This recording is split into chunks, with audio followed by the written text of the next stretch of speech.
Judges of the United States Court of Appeals for the Fourth Circuit. Oyez, oyez, oyez. All persons having any manner or form of business before the Honorable United States Court of Appeals for the Fourth Circuit are admonished to draw nigh and give their attention, for the court is now sitting. God save the United States and this honorable court. All right, thank you. You can be seated. I want to welcome this morning the class from Oakland High School and their teacher, Jacqueline Bruce. We're glad to have you, and hope you learned something from watching arguments from these outstanding lawyers that we have here before us this morning. Mr. Burke, whenever you're ready.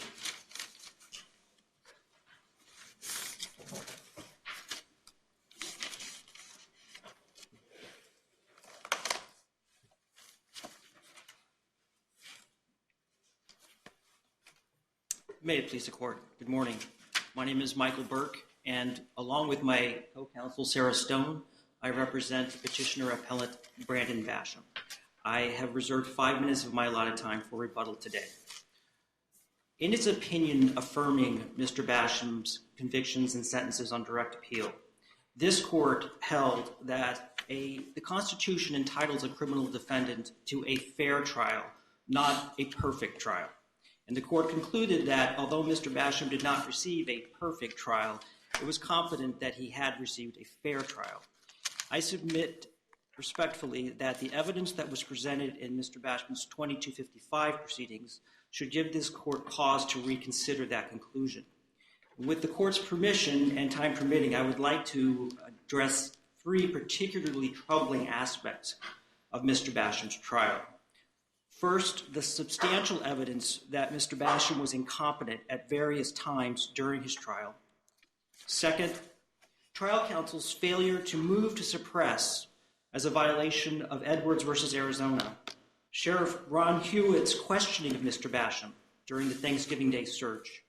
And third, trial counsel's failure to make any attempt to limit the extensive, unduly prejudicial testimony from Samantha Burns' family and friends concerning her death. Concerning competency, Your Honors, as the court is aware, the test for competency has been the same for 55 years, set forth in the Dusky case. The test is whether the defendant has sufficient present ability to consult with his lawyer with a reasonable degree of rational understanding. We submit that we have established by a preponderance of the evidence that Mr. Basham, at various times during both the guilt and penalty phase of his trial, failed to meet that standard for competency. So your position is he's competent sometimes, incompetent other times during the trial? Yes, Your Honor. And what do you attribute that to? Well, we know, Your Honor, going into the trial, and it's undisputed, Mr. Basham had been diagnosed. He had an extensive history, as the court is aware, of psychological treatment. He had been diagnosed with ADHD, with intermittent explosive behavior, disorder. He had been diagnosed with psychosis, including auditory hallucinations. He had been diagnosed with panic disorder. He had been diagnosed at the age of 23 with dementia resulting from his extensive use of inhalants since childhood. And he had an IQ of 68 at the time of trial. All of those factors combined caused Mr. Basham to be unable to sit through the 9-week trial to which he was subjected. In addition to that, Your Honor... But you're not making an argument that he was incompetent for the whole trial. Your argument is limited to some specific dates. Yes, Your Honor. So why don't you tell us about those dates? Certainly, Your Honor. Let me back up from that just a little bit, Your Honor, because we do know from the beginning of voir dire that Mr. Basham was dozing and sleeping at the table. He was medicated every day with a combination of medications, Seroquel, an antipsychotic, Concerta and Ritalin for ADHD, Neurontin for mood stability, and Paxil and Valium every day. Right, but Kent, I know you're on it. The train's moving and you're on it, but your arguments are limited by brief to very specific instances on specific days. So I think we've got the background. I would focus on those instances on why on those days you say he was incompetent. Thank you, Your Honor. Let's turn then, not necessarily going chronologically, let's turn to October 26th, 2004, during the penalty phase. That day, the record reveals that Mr. Basham was not given his Seroquel before trial. So Judge Anderson, after consulting with counsel, delayed trial until the afternoon so that Mr. Basham could be given his Seroquel. When trial began that afternoon, counsel for Mr. Basham asked for an additional 15 minutes because they were having difficulty working with their client. After that 15 minutes was afforded them, trial began, and Mr. Harris, one of the co-counsels for Mr. Basham, said to the court, "Your Honor, Mr. Basham is not able to go forward." And Judge Anderson's response was, how many times in this trial, now this was about the 8th week of trial, how many times in this trial have we had to stop this trial because of Mr. Basham's problems, his behavior? And then the government then complained and said, if this is a competency issue, they should be bringing in their expert to testify if he's competent or not. Judge Anderson said, I am in a very difficult situation. The jury is tired. They've been here a long time. I'm getting feelings from them that they are tired. And I feel that even though this isn't his fault, we just need to go forward. And, Your Honors, I would submit that it was a violation of the established law with regard to determinations of competency. The question was not whether the court needed to go forward. It was whether Mr. Basham was able at that time to communicate with his clients, with his attorneys. And there's no question that his attorneys were saying that he was not able to do that. And so later in the afternoon, as the trial proceeded, Jack Swerling, lead defense counsel, again made a record, and he told the court, Mr. Basham is slurring his words, he is sleeping, he is groggy, and he's just out of it. The trial continued. In denying Mr. Basham's 2255 motion, Judge Anderson concluded that there was no evidence on the 26th that Mr. Basham was incompetent. And we submit that that is a clear error in the finding of fact, given the record that has long been established, that the counsel were saying that there was a problem. And Judge Agee, our other particular event is the event of September the 20th. As the court is aware, on that day, Mr. Basham was brought into court in the afternoon. There had been some discussion with the counsel and with Judge Anderson trying to work out ways to keep Mr. Basham awake and alert during his trial. And there had been some discussion that if he was given chew or dip, that had a stimulating effect on him and would keep him awake. The government opposed this request, and the U.S. Marshals indicated that there might be some danger involved because Mr. Basham had a history of throwing fluids. When they came into court that afternoon, Judge Anderson made his decision that... The judge was afraid that Mr. Basham was going to start spitting tobacco juice in court. Yes, Your Honor. On people. Yes, Your Honor. And there was some evidence to back that up. Yes, there was, Your Honor. And based on that concern, Judge Anderson said, you are not allowed, I'm not going to allow you to have the dip. Mr. Basham then said... What is this, dip? Is snuff? Is that what they're doing? It's chewing tobacco. According to the record, it's a wintergreen flavored tobacco that Mr. Basham would stick in his mouth. They got mad at the judge because he said he changed his mind. Yes, Your Honor. They lied to him. Yes, Your Honor. And what then occurred was Mr. Basham, before he got mad, said, I would like to go back downstairs. And Judge Anderson said, I'm not going to allow that. Your counsel wants you here. We've submitted the videotape and the audio tape of what then occurred. It lasted about 8 to 10 minutes. And what occurs is a struggle. Mr. Basham refused to sit down. And the U.S. Marshals, there were 8 of them there. They grabbed his arm, and to use Mr. Swirling's words later, he just went ballistic. He lost it. And a 8 to 10 minute physical struggle ensued, during which Mr. Basham was screaming and at one point had 8 marshals on top of him. And we submit at that moment he was not able in any sense of the word, to communicate with his counsel in a rational manner. He could not. He was not in a rational state at that time. He was eventually removed from the courtroom. And immediately upon his removal, defense counsel said, "We are concerned about his competency. We have contacted our expert, Dr. Donna Schwartz-Watts. Dr. Schwartz-Watts was 3 blocks away. She evaluated Mr. Basham and concluded that he was not competent." Now, the government has said that evidence only suggests that Mr. Basham was incompetent after the events that occurred. But that, in my mind, defies common sense. Well, what's the significance of, let's say, just for purposes of argument, that at some point in time during this chewing tobacco moment in court, that Mr. Basham was incompetent? Nothing transpired in court at that time other than the incident. Court was adjourned for the day, so nothing transpired after that. And am I correct that Mr. Basham's medical experts said he was competent for trial to begin the next day? Yes, Your Honor. So what's the point? The point is that the videotape that we submitted and the audio tape that we have submitted was used at sentencing. So it's really an argument for the penalty phase, not the guilt phase. Yes, Your Honor, it is a yes.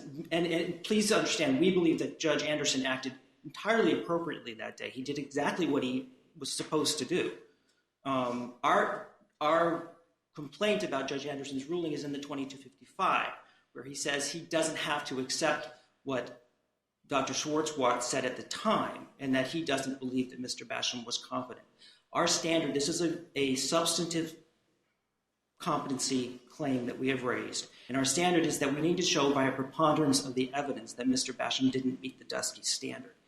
And in preparing for argument, I'd like to share something with you that I sort of surprised. Not to interrupt you too much, but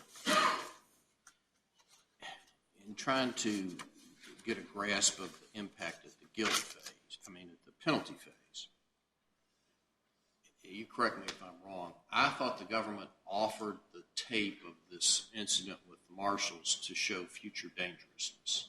That's correct. That's right. But the verdict form by the jury would seem to exclude future dangerousness as a choice that they made.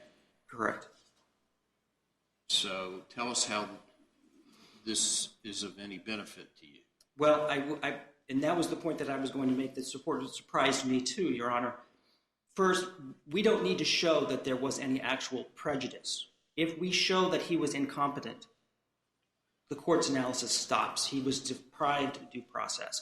But I will say this, that jury who saw that videotape, not a single one of those jurors found that Mr. Basham presented a risk of future dangerousness based on that evidence. And I would suggest that was because those jurors, as lay people, saw a man who was not in a competent state. They realized that that man was in distress and that this was not a reflection of who he was.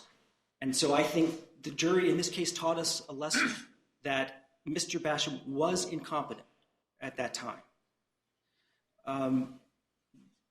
Very briefly, as I'm about out of time, I would like to also address the question. Take your time. We realize the seriousness of this case, so we're not going to hold you strictly to those time limits.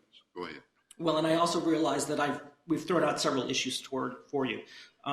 This court, on numerous occasions, has heard evidence concerning the testimony from Sheriff Ronald Hewitt about statements made by Mr. Basham during the search on Thanksgiving Day regarding the strap.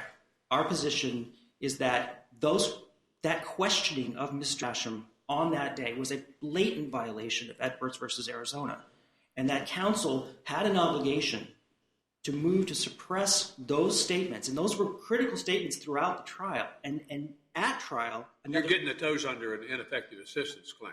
Yes, Your Honor. Yes, Your Honor. We also have an individual claim, a separate claim under NAPU, that the government knew when Sheriff Hewitt testified that... You're claiming there's false... They knew they were presenting some false testimony about who used the strap. Yes, Your Whether Honor. it was Folks or Basham himself, Yes, Your Honor. about what he had said. Exactly. And Right. and they then There was argued. an argument, so there was a dispute as to which one had actually killed Ms. Donovan with the strap. Because he demonstrated how it was used. And it's kind of vague and ambiguous. Our earlier opinion said that the record doesn't show which one did it. That is correct. But Okay. in our case, the You jury. saying that was wrong, or we don't have to worry about it? No, what I'm saying to you in this case is that the government actively argued to the jury that Mr. Basham was, in fact, the actual killer. After it had spent quite a bit of time during jury voir dire making sure that they selected jurors who would be able to convict. Well, they weren't entitled to argue that that was a permissible inference from what was presented. Yes. They can argue inferences. Your Honor, may I answer your question? Well, Judge Traxler's already told you. Okay, to all right. don't worry about the red light. They were allowed to argue reasonable inference in the evidence. Our argument, though, is That's not a reasonable inference? no, that the testimony itself, they had reason to know the testimony itself was false. It was, That the government had reason to know. yes, Your Honor. Well, that's pretty hard to show. The government's theory was it didn't make a bit of difference which one did it. They were in it together. They ran off from the prison in Kentucky together. They went to West Virginia and killed Miss Burns together. They went to, after kidnapping her, they went to South Carolina and kidnapped Miss Donovan and took her to North Carolina and killed her. And they did it all together. They aided and abetted each other. It didn't make one iota of difference. Which one did what? Which one drove the car? Which one used the strap? Which one did anything? They were both responsible for everything that was done. I thought that was the government's argument. That was the government's argument, except for the And fact. that's the law, isn't it, under the federal law and aiding and abetting? Yes, Your Honor. But we also have to realize that under aiding and abetting, you're absolutely correct, Your Honor. But this jury had another responsibility. They had to decide whether to give Mr. Basham the death penalty. Right. And we cannot know what effect that testimony had on their decision. Thank you very much, Your Honor. You had a third issue there. You mentioned the Burns evidence. Yes, Your Honor. Now, what constitutional theory you use? Is that ineffective assistance also? Yes, it is, Your Honor. That they didn't sufficiently object or didn't object? They didn't object. And it's a multi-tiered argument. Was it, in fact, intrinsic evidence? We don't believe it necessarily was, but even if it was, they, at the very least, could have moved under Rule 403 during the guilt phase to limit the number of witnesses who testified.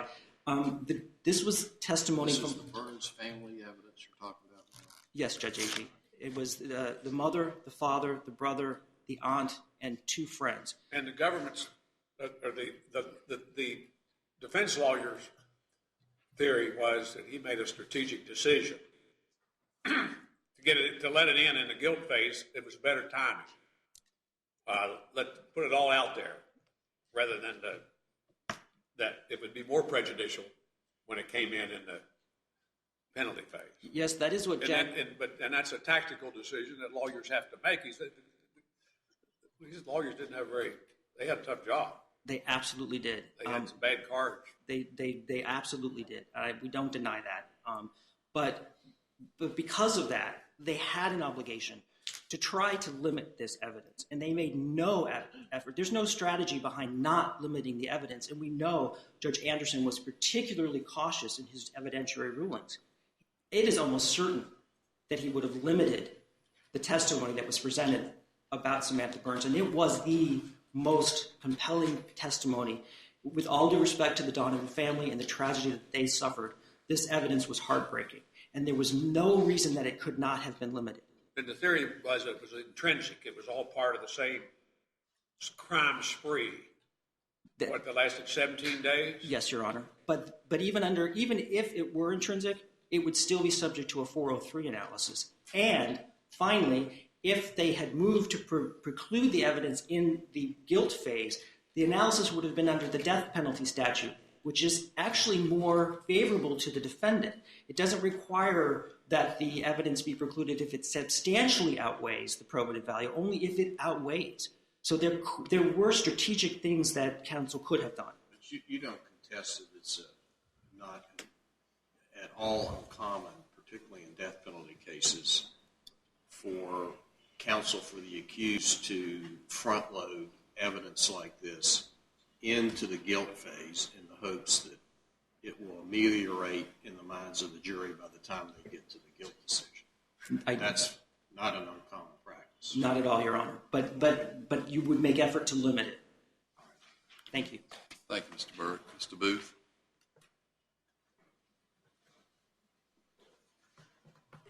May it please the court. Basham was mentally competent in his trial. The district court made a specific finding that he was mentally competent, and the standard of review is clear error. Basham's arguments don't meet that standard. Mental competency is defined as having an ability to consult with counsel and to understand the proceedings. That's a consequentialist definition. That means that the opinions of the district court judge and the defense attorney are extremely crucial because they have the best insight into whether or not counsel can consult with the defendant, and the judge has a very, very good understanding of whether the defendant can understand the proceedings.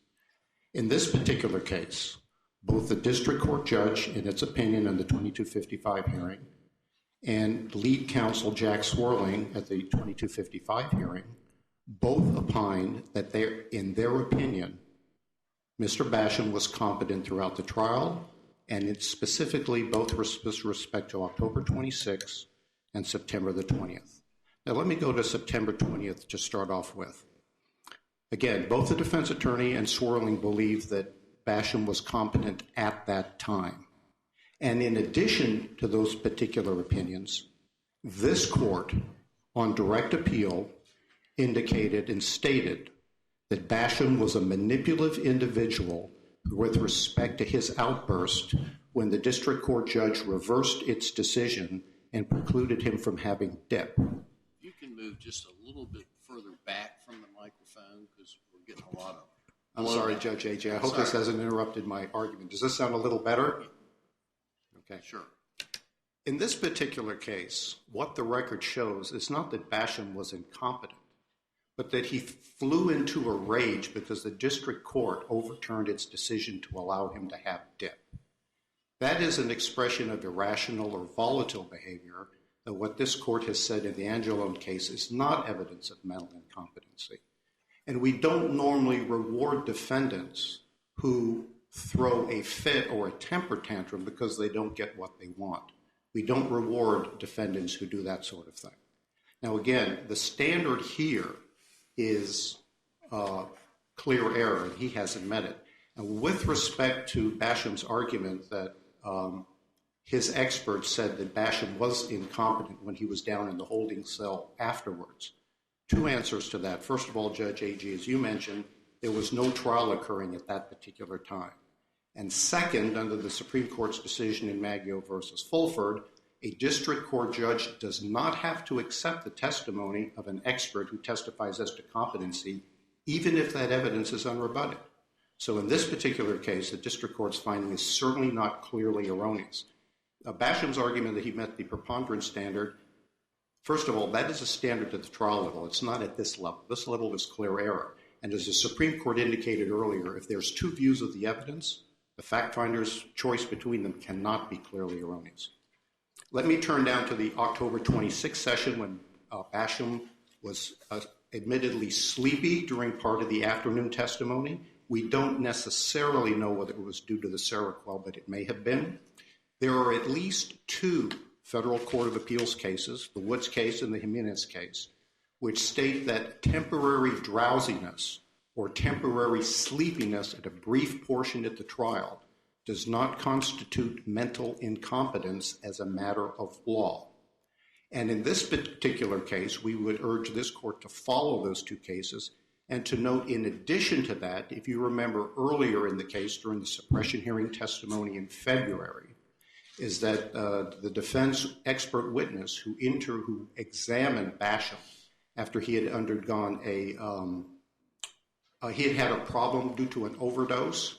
She examined him at that time, and she said he is sleepy because he's had he took excessive Tylenol. He is sleepy, but he is nevertheless competent. So when you consider that testimony, the case law that says that temporary grogginess during a small period of the trial is not mental incompetency as a matter of law, plus Jack Swirling's considered opinion that what happened on October the 26th was an event that may have raised an issue, but Swirling believed that Basham was not incompetent on that date. So when you add up all that evidence in the case law, the district court's finding on this particular point is certainly not clearly erroneous. Let me go back to the question with respect to Sheriff Hewitt. This is sort of related to both an ineffective assistance of counsel claim and a false testimony claim. A lot of this issue, Judge King, as you remember, was brought up by co-defendant Foltz in his 2255, and at that time this court stated that what happened was, as you pointed out earlier, the statement by Hewitt never specifically stated who did the strangling in this particular case. And second of all, even though there was a partial argument by the government to that effect, the government, both in the guilt phase, specifically told the jury that it did not have to find who actually killed Donovan in order to find Basham guilty of the offense. During the penalty phase, the government offered the inference from Hewitt's testimony only to show the intentional killing element, an element that the jury specifically rejected when they came back with the grave risk of death element. So this jury's finding, both in this case and in the Foltz case, by the way, do not rest on any supposition that Basham actually killed Donovan in this case. And to the defendant's argument made primarily in his brief is that, well, despite that, that prevented the jury from finding that Basham may have played a lesser role in the offense. Under the facts of this particular case, no jury found that, and there's no reason to believe that they would have, even if the strangulation evidence had been excluded. And the reason is, if you look at the crime spree that occurred in this case, Basham did not play a lesser role at all. If you look at the videotape, he's the person who enters the car to kidnap and carjack Donovan. After the Donovan killing, in other words, after he was away from Foltz, it's Basham who tries to carjack another person in Kentucky and who, when the police arrive, shoots at the police. I mean, there's no way that any jury would have found that he had a lesser role in this offense when you look at his entire conduct during the crime spree that he had with Foltz. Let me turn now to the third question, which is with respect to the Burns evidence. There's two parts to this. I would like to start out, first of all, with respect to the evidence of the murder. In the first place, the defense attorney objected to this at the penalty phase. So it's not as though they didn't play any role in this whatsoever. At the guilt phase and at the 2255 hearing, Mr. Swirling gave an acceptable and reasonable explanation for not challenging it at the guilt phase. He thought it was going to come in at the penalty phase, as it would have, because that was charged as an aggravating circumstance. And what he said was he wanted to front load the evidence so that at the penalty phase, the jury wouldn't be hearing live testimony of a second murder just before they went to deliberate on a death sentence. And with respect to saying that, well, this case should have been perhaps objected under Rule 403, remember, even though the district court judge in its pretrial ruling it decided to admit the evidence on an intrinsic evidence theory, at the close of the trial, the judge reversed itself and decided it would only admit the Burns murder, kidnapping, carjacking evidence on a 404B theory to give an instruction. And at that point, Mr. Swirling made some objections to the instruction and made some modifications. So that showed he was actively involved in this particular issue and he did not passively accept it. In addition to that, if you look at his closing argument in the case, he tried to minimize the impact of the Burns murder evidence by saying that, look, his theory was that Basham didn't have a specific intent to kill Donovan. And then when Basham and Foltz came back after the Burns disappearance, it was Foltz who had the gasoline on him and Basham did not, trying to tell the jury that Basham had nothing to do with this. So the argument that Swirling basically sat back and let this evidence come in under intrinsic evidence theory is simply incorrect. I mean, Mr. Swirling made a very, very calculated choice, and it was a reasonable choice. Now, let me go back to the second part of his argument, which is with respect to the victim impact statement in this particular case. We've made an argument that this was not properly preserved, but let me go to the merits anyway. With respect to that evidence, it's our contention here that this evidence from the family and from the friends was not victim impact evidence. That type of evidence is defined as evidence that relates to the personal characteristics of the victim and the emotional impact of her death on the family. With one minor exception, the evidence that came in was not victim impact evidence. Remember, the aggravating circumstance in this case was that Basham carjacked, kidnapped, and then caused the death of Burns. So as a result of the kidnapping and carjacking, the government had to show that Burns was taken away against her will, that she didn't simply disappear or willingly went off with them. So it was incumbent upon the government to show circumstantially that this happened, that she had a close relationship with her parents, and she was likely to call them when she was going somewhere, to show circumstantially that when she left, it wasn't because she was inclined to say, she was not a rebellious teenager, she would have been inclined to call them, but to show circumstantially that what happened was she was kidnapped and carjacked, not that she went off with them. So there was nothing wrong with this particular evidence, and as Mr. Swirling explained, once it came in, he wasn't going to alienate the jury by vigorously cross-examining the friends and the family. I mean, that would have really turned the jury against him. I've gone on for a while. If I would like to make the arguments I made in my brief, I would be glad to answer any questions that you have. Thank you very much. Thank you, Mr. Booth. I'm going to ask you to affirm the judgment. Mr. Burke.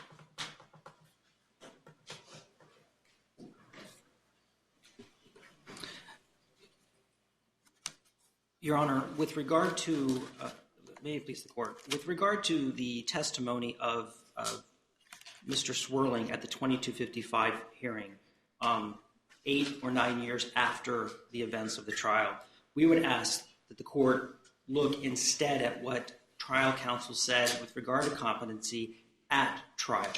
And it is clear that on December 26th, Mr. Swirling told the court that his client was groggy, out of it, and sleeping. There's no doubt about that. Mr. Swirling's core response at the 2255 was, well, I didn't say he was incompetent. And our response is he didn't have to exactly say that word. His client was incompetent. Mr. Harris in the 2255 code counsel, he indicated that he believed, again, still 10 years later, that on the 20th of September, Mr. Basham was not in control of his faculties. With regard to Judge Anderson's decision not to follow Donna Schwartzwasser's testimony from September 20th regarding Mr. Basham's competency, he did accept it on September 20th. He accepted it that day, and he adjourned court because of the concerns about Mr. Basham's competency. With regard to the sleeping, I would like to read from the judge's order in this proceeding, where the judge says, with regard to October 26th, the record indicates that Basham was agitated when he arrived in court that morning and that he appeared sleepy during testimony that day. But those behaviors are consistent with the way Basham acted throughout trial. Judge Anderson realized that Mr. Basham was sleeping throughout his trial. And then we have not meant, if the court believes we've misled them regarding the standard with regard to competency. The standard is that we must prove by a preponderance of evidence that Mr. Basham was not competent. We now must persuade this court that Judge Anderson made a clear error in not finding that to be so. We would ask the court to be guided by its decision in Jimenez versus Mary Washington, where it sets forth the analysis that this court should follow when reviewing for clear error. And among the matters to consider are whether the weight of the evidence is contrary to what the district court found, whether the court overlooked, and this is critical here, overlooked substantial evidence contrary to its ruling, and that's what we submit happened here. The judge, rather than listen and acknowledge what he decided back in 2004, overlooked that and found small little bits of facts that might support a finding that Mr. Basham was competent on September 20th. And then finally, Your Honors, with regard to the Burns evidence. Let me ask you a question before you get the Burns evidence. My review of this record is that Judge Anderson was exceedingly careful throughout this trial and accommodated the defendant's problems and disruptions with an infinite amount of patience. And it just seems inconsistent to me when I look at the trial as a whole that in these narrow instances where that he would have missed or been wrong in the way he handled the outburst and the sleepiness and the lack of concentration. I agree, Chief Judge Traxler. Judge Anderson was a model of judicial fairness to both sides. And that's the critical aspect here. He, throughout the trial, went out of his way to accommodate both sides. He was also keenly aware of the expense of this trial and what the effects would be if he was reversed on appeal, and which is why he made some very, I think, cautious evidentiary rulings. In fact, he precluded one of the victim's daughters from testifying at all during the penalty phase. So he did make those rulings. The problem is, and the record supports this, that on at least December 26th, the judge did not apply the Dusky standard. He said, I realize there's a problem, but we just have to go forward. He was at the end of his rope, and it was an incredibly difficult trial, and with all candor, Mr. Basham is an incredibly difficult person to work with. And so we don't view, I mean, and also Judge Anderson went out of his way with regard to the dip. He was trying to help, but it also shows he knew that there was a problem. So. Well, folks in South Carolina would understand the need for the dip. Thank you, Your Honor. I don't want to cut you off. If you have anything else you'd like to argue. We would simply ask that the court reverse the finding of the district court and grant Mr. Basham 2255 relief. Okay, Mr. Burke, we appreciate you and your office undertaking representation of Mr. Basham in the proceedings, and we know that it is in addition to the work you normally do, so we just want to thank you for representing Mr. Basham. Thank you, Your Honor. You've done a great job. All right, we'll come down to Greek Council and then go